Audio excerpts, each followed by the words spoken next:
So, the question is, why Jesus was born in Bethlehem? You saw the birthplace of Jesus, the manger of Jesus, but why Jesus was born in Bethlehem? They were on the way, I think, everywhere. The city of Damascus, because they need to register. Exactly, the census. At that time, we were ruled by the Roman Empire. So the Romans asked for census, statistics to count the people. That's why Saint Joseph, the fiancé of Virgin Mary, had to come from Nazareth. Nazareth is sitting in the north of Israel to Bethlehem to do the registrations and to pay the taxes that was asked by the Roman Empire. Saint Joseph was engaged to Virgin Mary. Virgin Mary came with Saint Joseph to Bethlehem, and she was pregnant with Jesus by miracle from God. She was pregnant in her month. When it had the time to give the birth of Jesus, according to the biblical story, that Virgin Mary didn't find any place in Bethlehem to give the birth of Jesus except the natural cave, was located on the eastern part of Bethlehem, was near in means hotter. So she took as shelter the stable and she gave the birth of Jesus. Then the story of Jesus lived his childhood, Jesus grew up, Jesus started to make his teaching, parables and miracles. Then Jesus trialed by the Romans, crucified, died. After 40 days Jesus ascended to heaven. Then Christianity started. People started to convert to Christianity.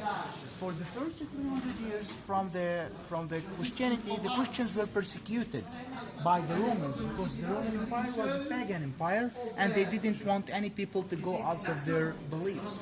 But in 313, Christianity had been adopted as an official religion by the Roman Empire itself. So according to that, Queen Helena, the mother of Constantine, who was the Roman emperor at that time, she built the first churches in the world. That was from 326 until 333. And the Nativity Church was one of those first churches. But unfortunately, the first churches didn't last too long. In 529, the Samaritans made revolts against Christianity. Do you know who are the Samaritans?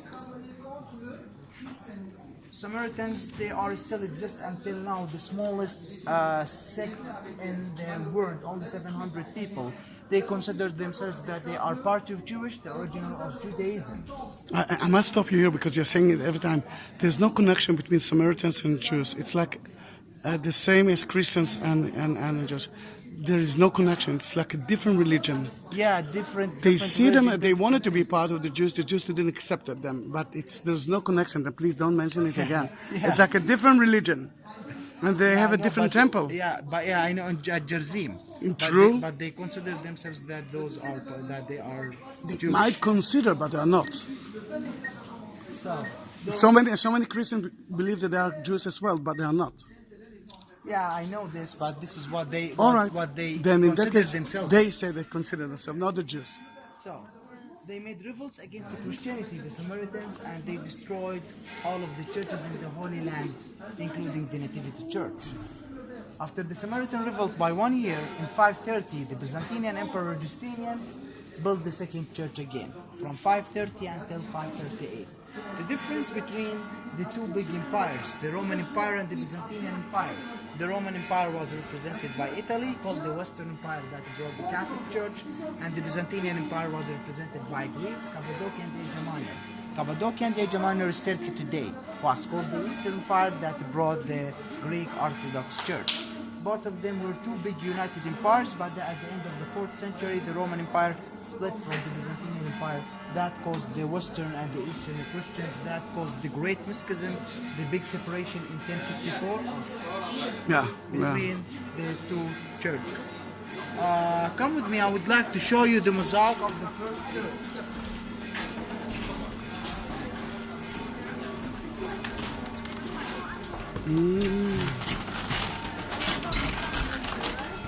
This is from the 3rd century, 4th century.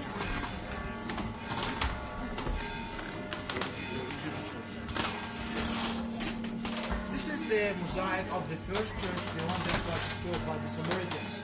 The Roman church, Helena's church. Underneath the Justinian church, all of it flourished with mosaic. The mosaic referring to the eternity of life, non-ending life. We can know from the lines that going inside each other's, the eternal life. This mosaic is 1700 years old, one of the smallest mosaic stones in the world. Okay. Can you remember 1700 years ago? Except of I think in Italy, so where to find it? They are Italian. So now the church is being under renovations because in 2012 the church had been announced as a World Heritage by the UNESCO. So they asked for renovations. In September 2013, Italians adopted the renovations will last until December this year. The Italians are restoring the mosaic around the walls, the ceiling, the windows of the church, including the roof of the church. By the way, everything brought from Italy, the equipment from Italy, the architecture is from Italy, the engineers, the artists of the mosaic, even the workers are from Italy. The good thing is, with the Italians, We're Italy? going to be late, for sure. Yeah, but that's true to Palestine and Israel too. with the Italians, nothing made in China. But everyone will be late too. I mean, yeah, but that's part of us, Mediterranean people.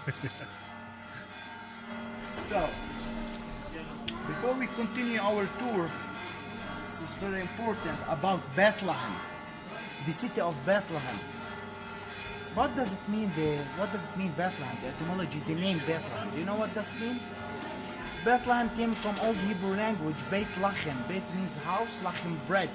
It's house of the bread in Hebrew. In Arabic we call it Beit Lahem. Lahem means meat, house of the meat. So Same word, different. Yeah, like different another meanings. word. Yeah. So Bethlehem, the exact place where Jesus was born. Not only Jesus was born in Bethlehem, also Jesus' ancestors were born in Bethlehem. For example, Saint Joseph, the fiancé of Virgin Mary, and King David. King David, who was a Jew shepherd, the son of Bethlehem, was born in Bethlehem. King David is the 28th generation of Jesus' ancestors. All the prophets who mentioned in the Old Testament before Jesus, those are the ancestors of Jesus. The first prophet was Abraham. So Jesus is descendant from Abraham. Today, Bethlehem, located approximately 5 miles south of Jerusalem, inhabited with 200,000 people, part of the Palestinian territories. Bethlehem also has the biggest Christian community in the Holy Land, 21,000 Christians out of 200,000, 10.5% out of the population of Bethlehem. But all the Christianity in the Holy Land, Israel, including the Palestinian territories, there is more than 6.3 million Jewish and more than 6.2 million Muslims. Christianity between them less than 1.2%, approximately 150,000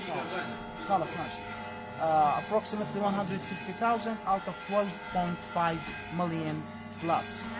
Okay, so most of the Christians left the country and still living the country, especially for the last 100 years, for many wars and for very bad economic situation. Most of them left to Europe and Latin America and North America. Okay, let's go and see the cathedral.